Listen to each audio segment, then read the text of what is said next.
نحمدہ ونصلی ونسلم علی رسولہ الکریم اما بعد۔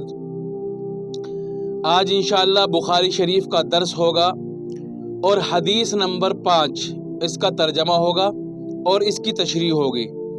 کتاب چل رہی ہے کتاب الوحی اور باب چل رہا ہے باب کیف کان بدء الوحی الی رسول اللہ صلی اللہ علیہ وسلم۔ سب سے پہلے عبارت پڑھ لیتے ہیں اور اس کا ترجمہ کرتے ہیں۔ حدثنا عبدان قال اخبرنا عبد الله قال اخبرنا يونس عن الزهري وحدثنا بشر بن محمد قال حدثنا عبد الله قال اخبرنا يونس ومعمر نحوه عن الزهري اخبرني عبيد الله بن عبد الله عن ابن عباس رضي الله تعالى عنهما قال كان رسول الله صلى الله عليه وسلم اجود الناس وكان اجود ما يكون في رمضان حين يلقاه جبريل فكان يلقاه في كل ليلة من رمضان فيدارسه القرآن فلرسول الله صلى الله عليه وسلم أجود بالخير من الريح المرسلة۔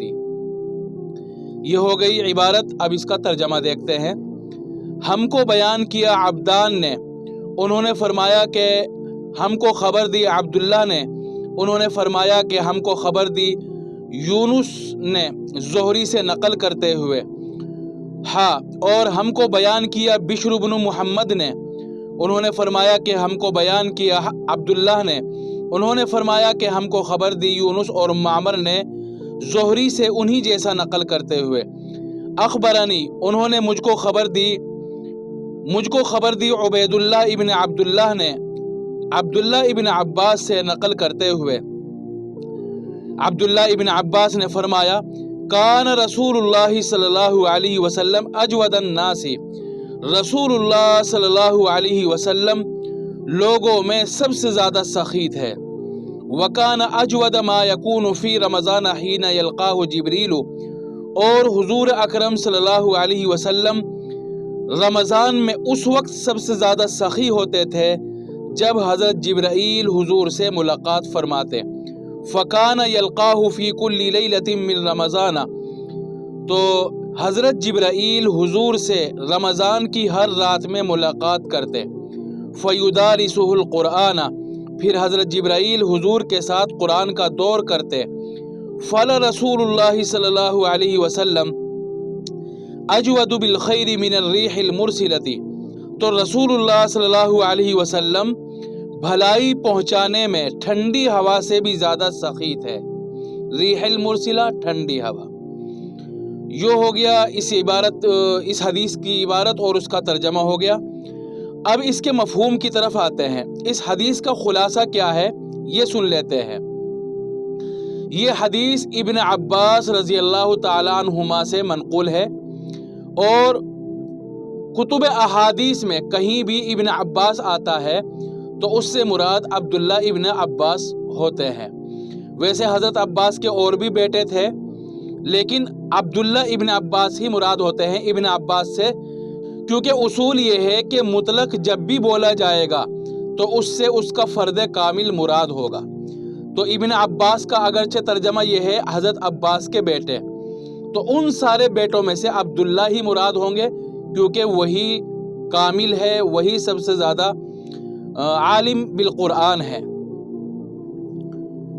یہ حدیث عبداللہ ابن عباس سے ہے، اور عبداللہ ابن عباس فرماتے ہیں کہ رسول اللہ صلی اللہ علیہ وسلم پوری دنیا میں سب سے زیادہ سخی تھے۔ لوگوں میں بھلائی بانٹنے میں، لوگوں کی ضروریات کو پورا کرنے میں، لوگوں کے ساتھ خیر خواہی کرنے میں بہت زیادہ سخی تھے، اور کھلے دل کے، کھلے ہاتھ کے آدمی تھے۔ اور ویسے تو آپ کی سخاوت پورے سال کے سال رہتی تھی، لیکن رمضان میں اور زیادہ سخاوت بڑھ جاتی تھی۔ جس طرح بہت سارے لوگوں کو دیکھا ہوگا کہ پورے سال کے سال عبادت کرتے ہیں، لیکن رمضان میں اور زیادہ کرتے ہیں، تو حضور پورے سال سخاوت کرتے تھے لوگوں کے ساتھ، لوگوں میں بھلائی بانٹتے تھے، لیکن رمضان میں اور زیادہ حضور کا ہاتھ کھل جایا کرتا تھا، اور زیادہ سخاوت کرتے تھے۔ جس وقت حضرت جبرائیل کا آنا جانا شروع، کیونکہ حضرت جبرائیل ویسے تو پورے سال آتے تھے وہی لے کر، لیکن رمضان میں روزانہ آتے تھے ہر رات، اور حضور کے پاس آ کر رات کو قرآن کا دور کرتے تھے. حضور حضرت جبرائیل کو قرآن سنایا کرتے تھے. تو رمضان میں حضرت جبرائیل کے آنے کے بعد سے سخاوت کا معاملہ اور زیادہ بڑھ جایا کرتا تھا. اور آخر میں حضرت ابن عباس فرماتے ہیں کہ ٹھنڈی ہوا لوگوں میں فری تقسیم ہوتی ہے. ٹھنڈی ہوا دنیا بھر میں لوگوں کو سکون دیتی ہے، لوگوں کو فائدہ پہنچاتی ہے. اس ٹھنڈی ہوا کا جو فائدہ ہے وہ کسی ایک برادری یا ایک شخص کے ساتھ خاص نہیں ہے. جہاں جہاں بھی پہنچے گی ٹھنڈی ہوا سب کو فائدہ اور سکون ہی پہنچائے گی. حضرت ابن عباس رضی اللہ تعالیٰ عنہما فرماتے ہیں کہ حضور ٹھنڈی ہوا سے بھی زیادہ لوگوں کے معاملے میں سخی تھے. تو یہ ہو گیا اس حدیث کا خلاصہ. اس میں وحی کا بھی ذکر ہے اور حضور کی سخاوت کا بھی ذکر ہے. اب حدیث کے الگ الگ جملوں کی تشریح دیکھ لیتے ہیں. سب سے پہلے تو سند دیکھتے ہیں.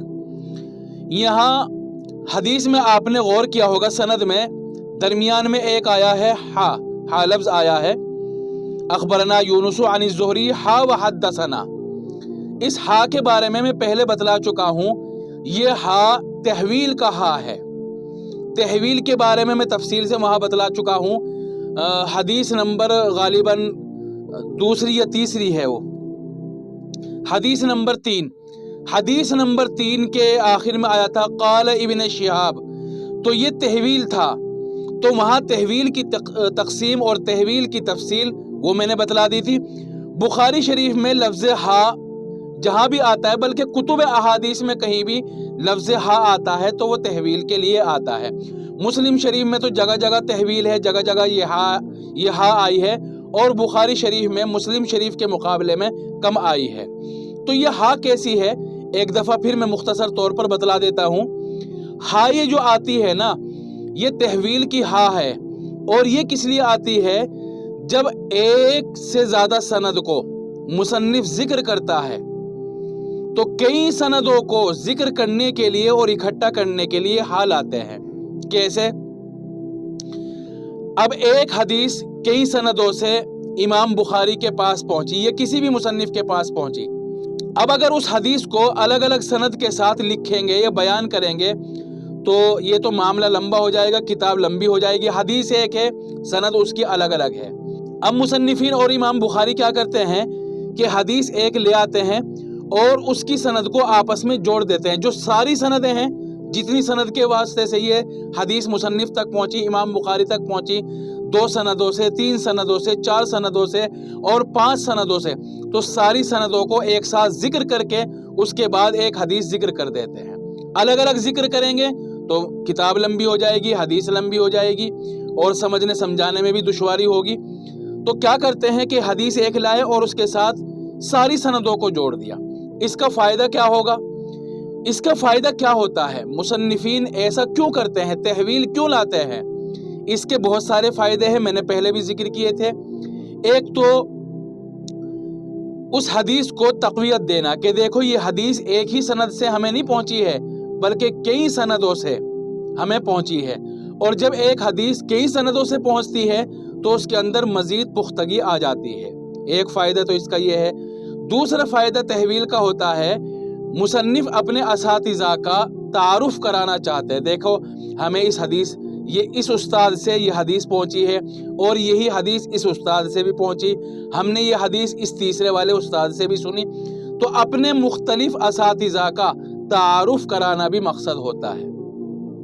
اور بھی اس کے فائدے ہوتے ہیں. اچھا اب آپ سمجھ لیں کہ تحویل کس طرح کرتے ہیں. یہ سمجھو کہ ہا کے بعد جو لفظ آتا ہے وہ مصنف کا اور امام بخاری کا استاذ ہوتا ہے. وہ مصنف کا اور امام بخاری کا استاذ ہوتا ہے.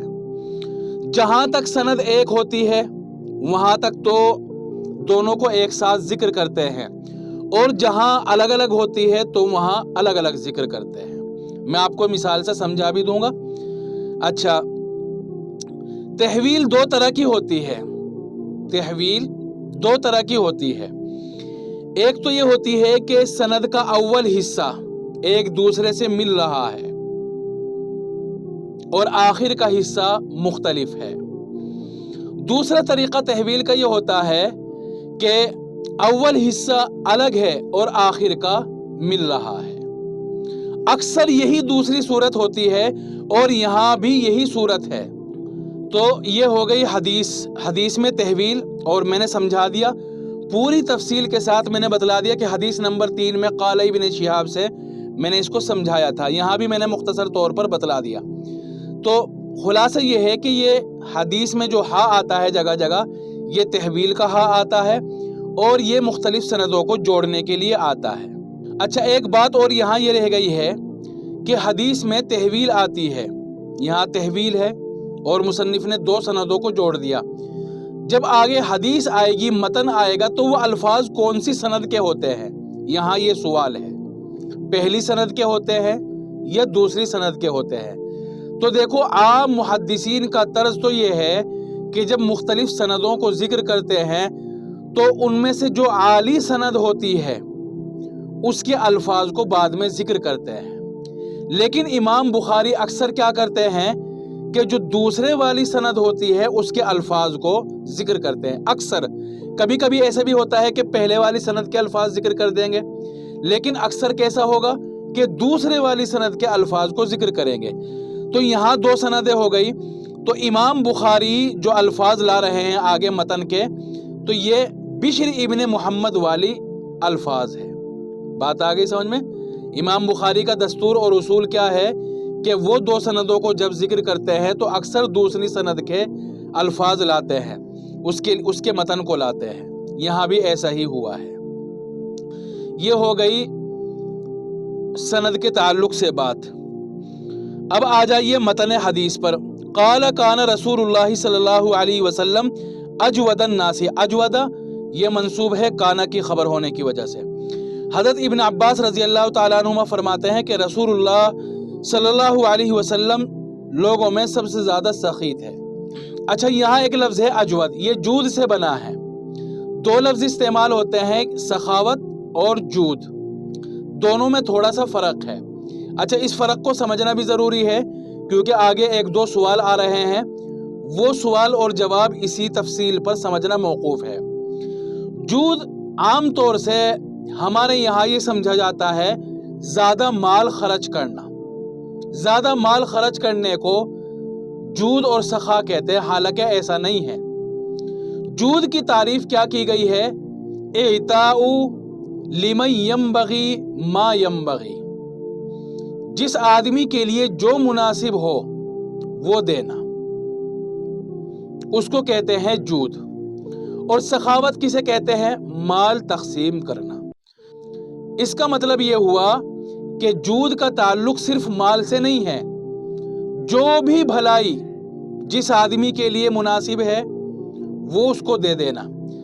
چونکہ جود کا تعلق مال سے نہیں ہے تو جود کے اندر اچھے اخلاق، اچھی تعلیم، علم اور اسی طرح لوگوں کی خدمت کرنا، اچھا مشورہ دینا، مال تقسیم کرنا، ننگے کو کپڑا دینا، بھوکے کو کھانا کھلانا اور بے سہارا کو سہارا دینا، بیمار کی خدمت کرنا، بیمار کی عیادت کرنا، اگر کسی کو مدد کی ضرورت ہو اس کی مدد کرنا.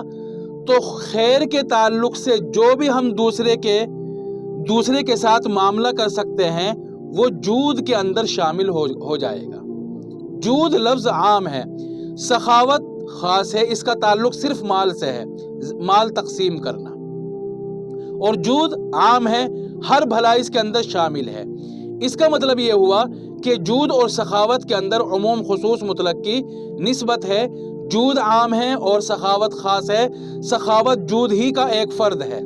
ویسے جود کا ترجمہ اور مطلب الگ ہے، لیکن عام طور سے اردو میں اس کا سخاوت ہی کا ترجمہ کیا جاتا ہے. لوگوں میں سب سے زیادہ سخیت ہے. اب یہاں اعتراض یہ ہوتا ہے کہ اس حدیث شریف میں یہ ہے کہ حضور لوگوں میں سب سے زیادہ سخاوت کرنے والے تھے، حالانکہ حضور کے پاس تو اتنا پیسہ بھی نہیں تھا. آج کے دور میں دیکھ لو کہ لوگ کروڑوں کروڑ روپے صدقہ کر دیتے ہیں، لوگوں کی امداد کر دیتے ہیں، مدرسے میں کروڑوں کروڑ روپے کا چندہ دے دیتے ہیں. تو حضور نے تو کروڑ روپیہ کبھی چندہ بھی نہیں دیا، کبھی صدقہ بھی نہیں کیا. تو آج کے زمانے کے لوگ اور زیادہ سخی ہوئے, زیادہ اجود الناس ہوئے, نہ کہ حضور؟ تو اس کا جواب یہ ہے کہ دیکھو آپ نے جو مثال دی ہے کروڑ روپے 10 کروڑ روپے کی, اس کا تعلق مال سے ہے, اور حضور اکرم صلی اللہ علیہ وسلم اجود تھے, اور اجود کا تعلق صرف مال سے نہیں ہے. جیسا کہ ابھی تشریح سے سمجھایا, لوگوں کے ساتھ اچھے اخلاق سے پیش آنا, لوگوں کی مدد کرنا, لوگوں کی ضرورت پورے کرنا, ننگے کو کپڑا دینا, بھوکے کو کھانا کھلانا, ضرورت مند کی ضرورت پورا کرنا, اس کو کہتے ہیں اجود, نہ کہ صرف مال تقسیم کرنا. تو اجود کے معاملے میں, جود کے معاملے میں حضور سے بڑا اور اعلیٰ کوئی نہیں تھا. اگرچہ آج کروڑ روپے خرچ کر دے, 10 کروڑ ارب خرب روپے صدقہ کر دے, لیکن وہ حضور کے مقابلے میں اجود نہیں ہو سکتا, کیونکہ میں نے بتلا دیا کہ اجود کا تعلق صرف مال سے نہیں ہے. اور حضور کے بے شمار واقعات حدیث شریف میں آئے ہیں, اتنے عجیب و غریب واقعات کہ دنیا میں اس کی مثال نہیں مل سکتی. ایک عورت حضور کے پاس بہت اچھا کپڑا لائی, نرم نازک خوبصورت, اور حضور کو ہدیہ دے دیا. حضور نے اس کو اوڑھ لیا, پہن لیا, اور وہیں ایک صحابی نے اس کپڑے پر ہاتھ لگا کر کہا ماشاءاللہ کتنا نرم اور خوبصورت کپڑا ہے یہ. حضور گئے اور دوسرا کپڑا پہنا, اور وہ کپڑا اس صحابی کو دے دیا جس نے ہاتھ لگا کر اس کی تعریف کی تھی, حالانکہ انہوں نے مانگا نہیں تھا, صرف تعریف کی تھی. اب حضور نے کیوں دیا ان کو؟ کیونکہ اگرچہ انہوں نے صاف صاف مانگا نہیں, لیکن ان کو پسند تو تھا. تو حضور صرف اتنی بات پر ہی دوسروں کو دے دیا کرتے تھے, دوسروں کے دل کا خیال رکھا کرتے تھے کہ اگرچہ اس نے مانگا نہیں تو اس کی چاہت تو ہے, اندر سے اس کو اچھا تو لگا. تو حضور اتنے زیادہ سخی اور اجود تھے, لوگوں کی ضرورت کو پورا کیا کرتے تھے. اس لیے یہاں کوئی اشکال نہیں ہوتا کہ آج کروڑ روپے خرچ کر دیا تو وہ حضور سے بڑا سخی ہو گیا. ایک سوال یہاں یہ ہے کہ حضور اجود کیسے ہو جائیں گے, جبکہ حضرت عائشہ رضی اللہ تعالیٰ عنہ کی ایک روایت ہے کہ ہمارے گھر 2 مہینے چولہا نہیں جلتا تھا, صرف پانی اور کھجور پر گزارا ہوتا تھا. کوئی کھانا پک رہا ہو تو 2 مہینے ہو جایا کرتے تھے کھانا پکے ہوئے. تو جب حضور کے گھر میں کچھ تھا ہی نہیں تو حضور اجود اور سخی کیسے ہوئے؟ تو سب سے پہلی بات تو میں بتلا دوں کہ حضور کا جو فقر و فاقہ تھا وہ اختیاری تھا, اضطراری نہیں تھا. یعنی حضور نے جان بوجھ کر اپنے آپ کو فقر میں ڈالا تھا, اپنے لیے فقر کو منتخب کیا تھا, کیونکہ حضور کے پاس ہدیہ اور تحائف مال وغیرہ بہت آیا کرتے تھے, لیکن حضور سارا کا سارا صدقہ کر دیا کرتے تھے, اپنے لیے کچھ نہیں رکھتے تھے. تو حضور نے اپنے لیے جو فقر کا انتخاب کیا وہ اضطراری نہیں تھا, اختیاری تھا. اور اختیاری اسی لیے تھا کہ حضور سب کا سب صدقہ کر دیا کرتے تھے, لوگوں کی ضروریات میں لوگوں میں تقسیم کر دیا کرتے تھے. اور دوسری بات, جیسا کہ میں نے ابھی بتلایا کہ اگرچہ حضور کے گھر میں چولہا نہیں جلتا تھا, تو چولہا نہ جلنا اس بات کی تو نشانی ہے کہ مال نہیں تھا. لیکن میں نے جیسا ابھی بتلایا کہ جود کا تعلق صرف مال سے نہیں ہے, علم سے بھی ہے, اخلاق سے بھی ہے, ضروریات سے بھی ہے. تو آگ نہ جلنا مال نہ ہونے کی نشانی ہے. اس کا مطلب یہ نہیں ہے کہ اگر مال نہیں ہے تو حضور اجود بھی نہیں ہو سکتے, کیونکہ اجود ہونے کا تعلق صرف مال سے نہیں ہے. ایک اعتراض اور جواب آپ نے یہ سن لیا جو ابھی بتلایا ہے کہ حضور اجود کیسے ہوئے جبکہ حضور سے زیادہ خرچ کرنے والے آج کل موجود ہیں. ایک جواب تو اس کا یہ ہے جو میں نے ابھی دیا ہے. دوسرا جواب یہ ہے کہ دیکھو اجود ہونے کا تعلق کثرت اور قلت سے نہیں ہے, یہ دیکھا جائے گا کہ آدمی نے اپنی کل مال میں سے کتنا خرچ کیا ہے. اس اجود ہونے کا تعلق اس سے ہے. ایک آدمی کے پاس 1 ارب روپیہ ہے اور اس نے اس میں سے 1 کروڑ روپیہ صدقہ کر دیا, تو کتنا صدقہ کیا اس نے؟ 1%. اپنی پراپرٹی کا صرف 1% خرچ کیا ہے. ایک آدمی کے پاس